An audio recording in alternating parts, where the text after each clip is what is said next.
ओम शांति। आज 11 जुलाई 2023 बाबा के मधुर महावाक्य हैं। प्रातः मूल्य ओम शांति। बाप दादा मधुबन। बोले बाबा, मीठे बच्चे अंतर्मुखी बन पढ़ाई में तत्पर रहो, श्रीमत पर सदा चलते रहो तो तुम्हारी तकदीर बहुत ऊंच बन जाएगी। यह समय है अपनी तकदीर बनाने का। आज का प्रश्न है, तुम बच्चों की ऊंची तकदीर कौन सी है जिसके आधार पर तुम सारे सृष्टि की तकदीर को जान लेते हो? उत्तर, स्वदर्शन चक्रधारी बनना, यह है सबसे ऊंचे ते ऊंची तकदीर। तुम ब्राह्मण अभी स्वदर्शन चक्रधारी बने हो, तुम अपनी भी तकदीर को जानते हो तो सारे सृष्टि की भी तकदीर को जानते हो। बाबा आए हैं तुम बच्चों की हीरे समान तकदीर बनाने। स्मृति में रहे स्वयं भगवान हमारी तकदीर बनाने के लिए पढ़ा रहे हैं तो तकदीर बनती रहेगी। आज का गीत, आने वाले कल की तुम तस्वीर हो। ओम शांति।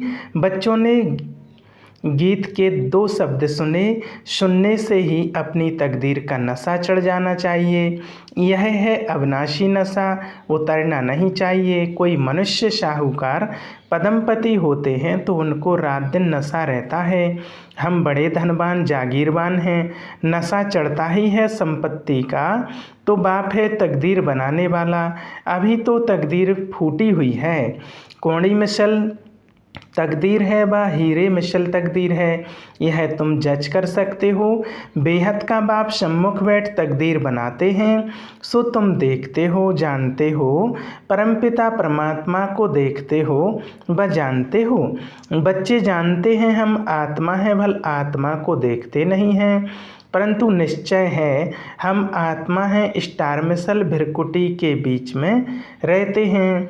इस समय तुम बच्चों को आत्म अभिमानी बनना है। इस देह में रहने वाले को आत्मा देही कहा जाता है। आत्मा को अभिमान है कि हमको परमपिता परमात्मा आकर मिला है। बच्चे बाप के पास जन्म लेते हैं तो बारिश होते हैं, फिर कोई तो पाई पैसे की तकदीर पा लेते हैं, कोई तो कुछ भी नहीं पाते हैं, सिर्फ जन्म ही पाते हैं। कोई हैं जिनके 5-6 बच्चे हैं, तलब नौकरी कम मिलती है तो समझते हैं हमारी तकदीर में यह था। औरों को देखते हैं उनों की तकदीर में कितने महल माड़ियाँ ताज व तख्त हैं। मनुष्यों के तकदीर की वैरायटी है ना। तो अब तुम अपनी तकदीर को जानते हो कि किस तकदीर के लिए हम पुरुषार्थ कर रहे हैं। धन के लिए, सुख के लिए मनुष्य पुरुषार्थ तो करते ही हैं। धनवान मनुष्य बीमार पड़ते हैं तो अच्छे अच्छे डॉक्टर्सों की दवाई करते हैं, समझते हैं धन से अच्छी दवाई होगी। तो धन की बात है ना। तुम बड़ी ज़बरदस्त तकदीर बनाते हो। श्रीमत से बच्चे जानते हैं बाबा ऊंचते ऊंच तकदीर बनाते हैं, क्योंकि खुद ऊंचते ऊंच हैं। अब तुम उनके सम्मुख बैठे हो ना, माँ बाप के घर में बैठे हैं। कोई राजा रानी है तो समझते हैं हमने ऐसे कर्म किए हैं जो राजाई की तकदीर मिली है। अब तुम जानते हो हम जो यह लक्ष्मी नारायण का चित्र देखते हैं उन्होंने भी ज़रूर अगले जन्म में तकदीर बनाई है।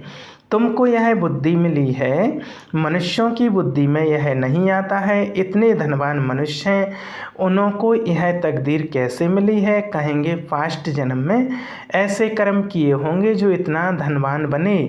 कर्मों का फल है ना, गाते भी हैं। कर्मों की गति न्यारी है, मनुष्य पास्ट के कर्मों अनुसार भी भोगते हैं। अभी तुम बड़े ते बड़ी लक्ष्मी नारायण के तकदीर की भेंट करते हो। यह जो सतयुग के मालिक बने हैं उन्हों की ऐसी कर्म गति किसने बनाई जो विश्व के मालिक बने? तुम सारे चक्र को जान चुके हो। तुम ब्राह्मण अभी स्वदर्शन चक्रधारी बने हो। दूसरे ब्राह्मणों को स्वदर्शन चक्रधारी नहीं होंगे, वह भी ब्राह्मण, तुम भी ब्राह्मण हो, परंतु तुम जानते हो कि हम हैं सच्चे ब्राह्मण, ब्रह्मा की मुख वंशावली। जरूर ब्रह्मा भी किसका बच्चा होगा? वह है शिव बाबा का बच्चा। शिव बाबा तो रचयिता है, उसका कोई बाप नहीं। तो अब तुम्हारी तकदीर परमपिता परमात्मा बनाते हैं। बाप से ही तकदीर बनती है, काका चाचा मामा आदि से नहीं बनती। हाँ, कोई की बन सकती है अगर वह एडॉप्ट करें तो। तुम बच्चों को भी एडॉप्ट किया है ड्रामानुसार, कल्प पहले मुआफिक उनसे ऊंचा कोई है नहीं। प्रजापिता ब्रह्मा को इतने बच्चे हैं, ढेर के ढेर, उनको बाप से क्या वर्षा मिलता होगा।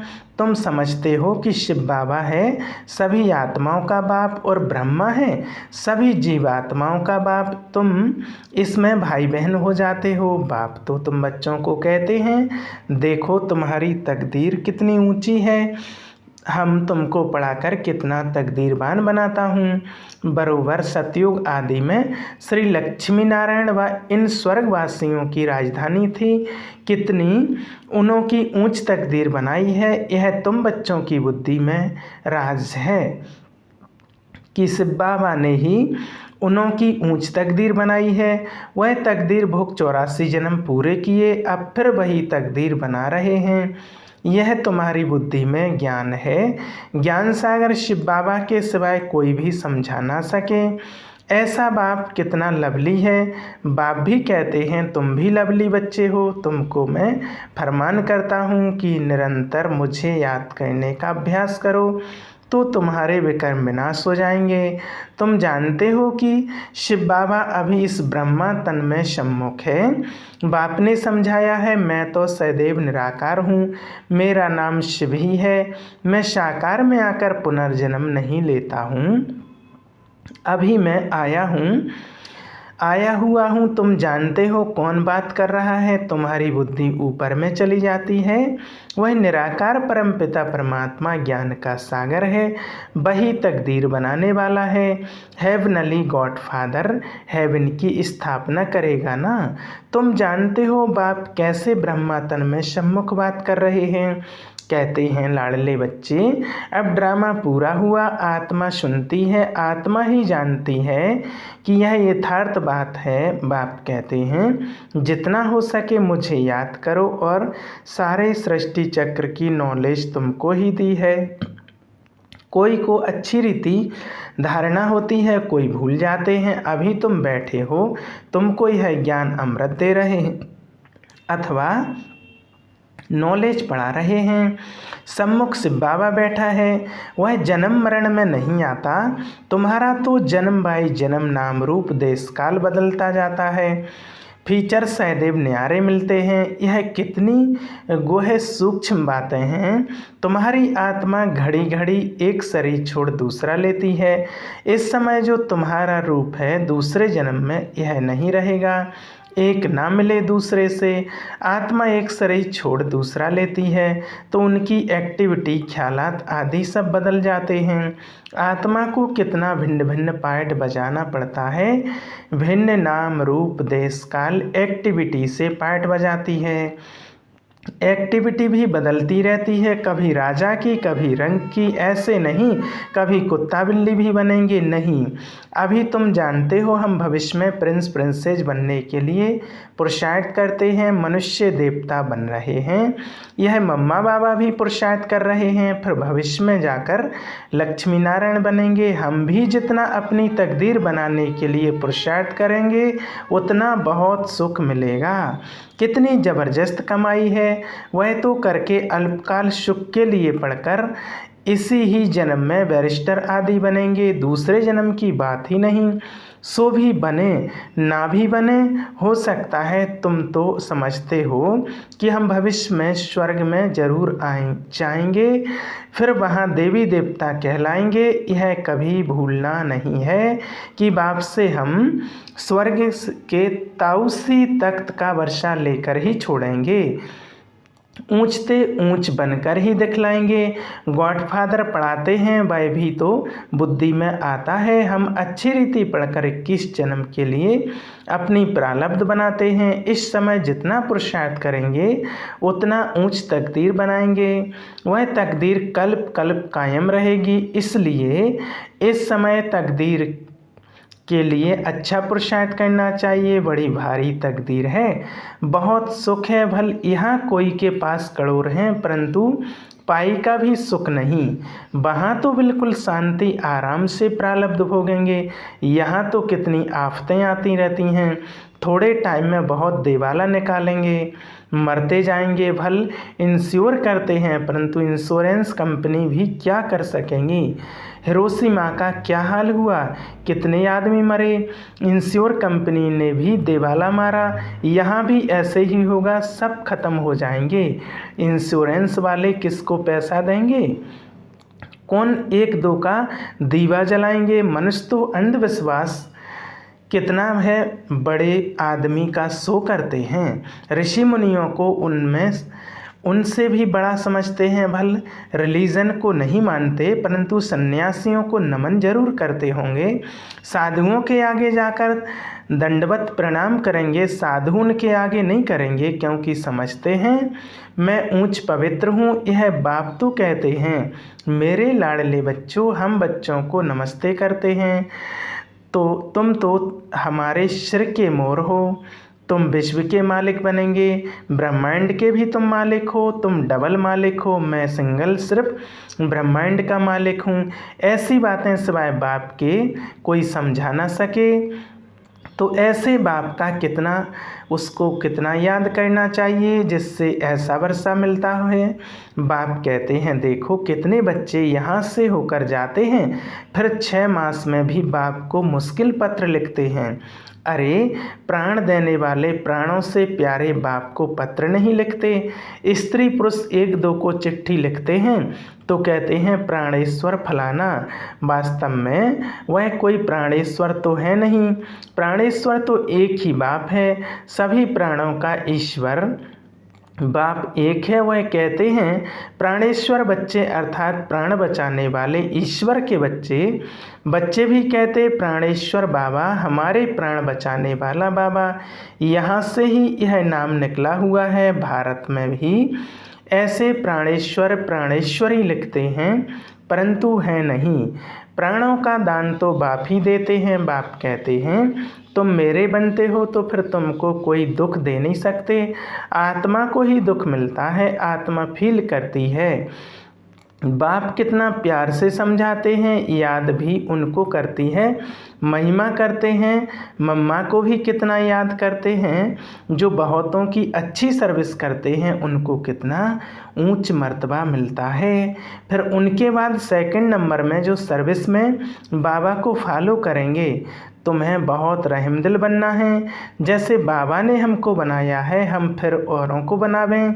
कितनी बड़ी प्रॉपर्टी की प्राप्ति है, स्वर्ग की राजधानी। वहाँ हम इतने साहूकार रहते हैं जो सोने हीरों के महल बनाएंगे। एक माया मच्छंदर का खेल भी दिखाते हैं। उसने देखा सोने की ईंटें पड़ी हैं, थोड़ी ले जाएं। तुम साक्षात्कार में स्वर्ग में हीरे जवाहरातों के महल देखते हो, सोने की खानियाँ देखते हो तो समझते हो थोड़ा ले जाएं। सूक्ष्म वतन में सोना नहीं मिलता, सोना बैकुंठ में रहता है। तुम जानते हो वहाँ खानियों से हम विमानों में जाकर सोना भर कर ले जाएंगे। सोने की बड़ी बड़ी ईंटें भी होती हैं। अभी भी बड़ों बड़ों के पास सोना तो पड़ा है ना। भारत को सोना चांदी तो ज़रूर रखना है। सबके पास बड़ी बड़ी गुफाएं बनी हुई हैं जहां कोई लूट फूट ना सके, आग जला ना सके। तो वह सब भविष्य में तुम्हारे हाथ आ जाएगा। जिन एरोप्लेन आदि द्वारा अभी बम आदि गिराते हैं विनाश के लिए, वही चीज़ें फिर सुख के लिए निमित्त बन जाएंगी। सतयुग में यह सब थीं, फिर प्रायः लोप हो गई, अब फिर बनी हैं। तुम जानते हो कैसी खानियाँ से जाकर ले आते हैं। खानियाँ सब नई हो जाती हैं, अभी तो पुरानी हैं। तो ऐसे तकदीर बनाने वाले बाप से पूरी तकदीर लेनी चाहिए, इसमें गफलत नहीं करनी चाहिए। बाप से और बरसे को याद करो। बाप कहते हैं एक में मोह लगाओ, स्वर्ग को याद करो। अच्छा, मीठे मीठे सिकलधे बच्चों प्रति माता पिता बाप दादा का याद प्यार और गुड मॉर्निंग। रूहानी बाप की रूहानी बच्चों को नमस्ते। हम रूहानी बच्चों की रूहानी बाप दादा को याद प्यार और गुड मॉर्निंग। नमस्ते नमस्ते। शुक्रिया बाबा शुक्रिया। धारणा के लिए मुख्य सार है, अपनी ऊंच तकदीर बनाने में गफलत नहीं करनी है। श्रीमत पर अच्छी रीति चल पढ़ाई के आधार से ऊंची तकदीर बनानी है। दूसरा, प्राणेश्वर बाप की याद में रहे सबको प्राणदान देना है। सबके प्राण बचाने हैं, किसी को भी दुखी नहीं करना है। आज का वरदान, मालिकपन की स्थिति में रहे प्रकृति द्वारा सहयोग की माला पहनने वाले प्रकृति जीत भव। प्रकृति आप मालिकों का अब से आह्वान कर रही है। चारों ओर प्रकृति के तत्व हलचल करेंगे, लेकिन जहां आप प्रकृति के मालिक होंगे वहाँ प्रकृति दासी बन सेवा करेगी। सिर्फ आप प्रकृति जीत बन जाओ तो प्रकृति सहयोग की माला पहनाएगी। जहाँ आप प्रकृति जीत ब्राह्मणों का पांव होगा, स्थान होगा, वहाँ कोई भी नुकसान नहीं हो सकता। तूफान आएगा, धरनी हिलेगी, लेकिन बाहर सूली होगा और यहाँ कांटा। सभी आपके तरफ स्थूल सूक्ष्म सहारा लेने के लिए भागेंगे। आज का स्लोगन, अलौकिक सुख व मनरस का अनुभव करना है तो मन मनाभव की स्थिति में रहो। अच्छा, ओम शांति।